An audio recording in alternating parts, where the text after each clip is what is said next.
Good evening, ladies and gentlemen. Just Love here, back at you for another one. Ladies and gentlemen, this topic that I'm going to talk about tonight, it might be a little bit offensive, because I'm now in the book of Job, and a lot of people don't understand the book of Job. That's my understanding. When I first started researching the book of Job, and it was a while back, because God told me to go to the book of Job, and because I kept saying, why am I going through all of this stuff? What is happening? And he just said, well, first of all, he said First Corinthians, and then he said, go to the book of Job. This is what's going on with you. And well, in a sense, he said this is what's going on. So, but a lot of people, from what I'm understanding, do not understand the book of Job. And in a sense, it was like God and Satan were in the conversation, and Satan told God that that Job is not faithful. Job is not loyal, because he basically couldn't believe that anybody could be loyal to God. The only reason why he felt that the only reason why Job was being loyal was because God was giving him things. So he felt like, Satan felt like, if God took all that stuff away, then he'll see Job for who he was. So God, but even though God knew that Job was loyal, he did it to prove to Satan that Job is loyal to him, and there are people that can be very loyal. Now, here we go, ladies and gentlemen. Now, when God took everything away from Job, Job lost everything, family, all his belongings, he lost everything. He didn't have anything to depend on. Now, there were a couple of friends that when they saw him going through, they came by, and spoke to him, and they had conversation, and whatever. And so they said, no, you must have done something wrong. And so Job was like, in my heart, I know I didn't do anything wrong. He said, but if I did, now this is where I got kind of offended. Job said, I was born of a woman. How can you not expect me to sin? Now, I have a problem with that, because yes, Eve did. She did. She bit the apple. She took the apple. She tore that apple up. She probably was hungry. Probably didn't want to eat leaves. Here go apple. She ate the apple. Okay. And so that's when fornication came, and that's when they said sin came. But when God smote everybody and started anew, that's what he did. Okay. When the floods came, and everybody perished in the floods, God said he would no longer do that anymore. He's not going to do that anymore. He'll be able to forgive people. Now let's talk about all the kings, all the people that became kings. Now he gave those people, those kings, a lot of chances. They did wrong, and yet they were still able to work for 30, 40, 50 years, or however long. And they were not living right by him. But eventually they were smoked. They lived a long life, but eventually God did seek vengeance upon them. Okay, they were taken away, they perished, and they were buried along with David. Okay. Now, for you to sit here and say you were born of a woman and that's why you sinned, you know what? There was a lot of sinning in the book. A lot of kings did their sinning. They were, it was a lot of things that they walked away from God, and in a sense, God got tired of the Israelites, because every time he went and rescued them, what did they do? They went back to their old ways. They went back to doing things that they were not supposed to do, and he kept saying, listen, I'm not going to help you anymore, because every time I rescue you guys, you go back and you worship other gods. God was kind of a jealous God. Now, if he telling you, I am the one and only, and you go out here and you worship other people, he was against that. Okay. So there were people that the Israelites kept kept going back and worshiping these other gods. But he, you know, he would help them. But there came a point where he said, I'm not helping anymore because I helped you.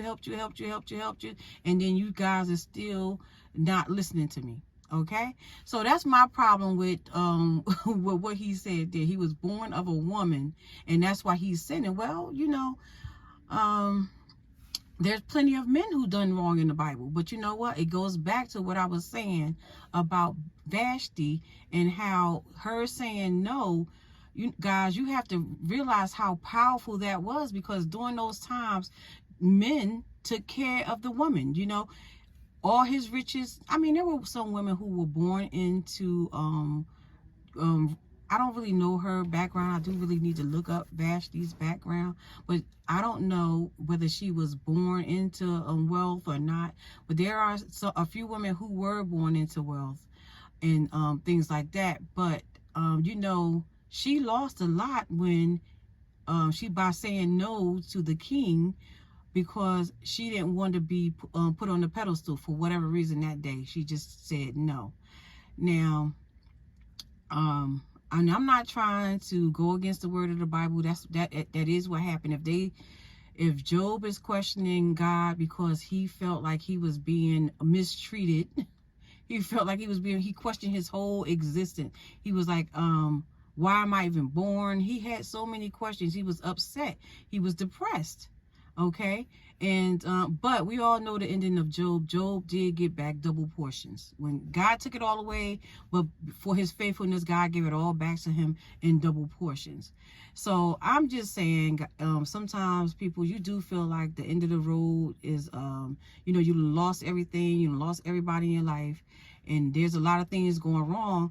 But at the end of the day, you know, as long as you're breathing, you know, you may be able to get back up on your feet. There are some people who do give up, and we're going to pray over their lives, because, you know, once somebody does commit suicide, it's that's you know, one of the forbidden sins, and they say you don't go to heaven with that. So, but ladies and gentlemen, I'm just asking you to just keep your head up. You know, whatever you're going through, it may be rough right now, or you may be, you know, just keep your head up and keep pushing through it all. Don't listen to people when they say, oh, God don't like depression. Well, then why did he bring Job out of depression? Job was the most depressed that he had ever been, and he stayed in that state for a long time until he God came back around and said, oh, here's your double portions for being loyal to me. So just try to keep your head up, ladies and gentlemen, no matter what you're going through. And if I can stress one thing, read the Bible for yourself. I'm going to say it at the end of every speech that I give. You have to really read the Bible for yourself. And I'm not a person that like to give certain scriptures and stuff like that, because I think that we could all get back into reading or whatever and interpreting things the way you want to. I mean, the way you should, the way that you want to interpret it, but you should also seek guidance as well, because I look up, you know, if I'll read something and go and look it up and see if what I'm reading is correct, or I'll go and maybe beforehand, like before the book of Job, before I started reading the book of Job, I did research the book of Job and stuff like that. And then this one young man gave a clear picture of what it is, and it's exactly how he said, but I went more into detail in talking about how Job questioned everything, his whole very existence. But he did say that part about being born of a woman, and I don't necessarily like everything that's written in the Bible, but you know what? Those are his feelings, and we got to respect people's feelings. You know, if that's how he felt, I'm born of a woman, you know, a woman who sinned, and that was Eve. That was Eve, whether we like it or not. She was the sinner. She is, quote unquote, responsible for a lot of the things that are happening. But when God forgave people, you know, when, like I said, when he flooded the earth, and then he said after that he's not going to do that anymore. There will be floods. He didn't say people wouldn't perish, but he did say not all at, like, completely all at once like that, and then starting all over again, because you do need to procreate. You need male and female, in order to keep existing. But anyway, ladies and gentlemen, I just wanted to talk about that. Come on and talk about Job and telling you that no matter what you're going through, keep your head up. Be well. Okay, leave a comment down below. Let's remember to be respectful to everybody. Everybody has an opinion, like Job, you know. You know, he's entitled to his opinion. We have to respect that. We are reading the Bible, but you have to teach what's in the Bible, and that is in there. You know, people don't teach it. You don't hear people talking about it a lot, but it is a part of the Bible, you know, whether we like it or not. Okay, bye.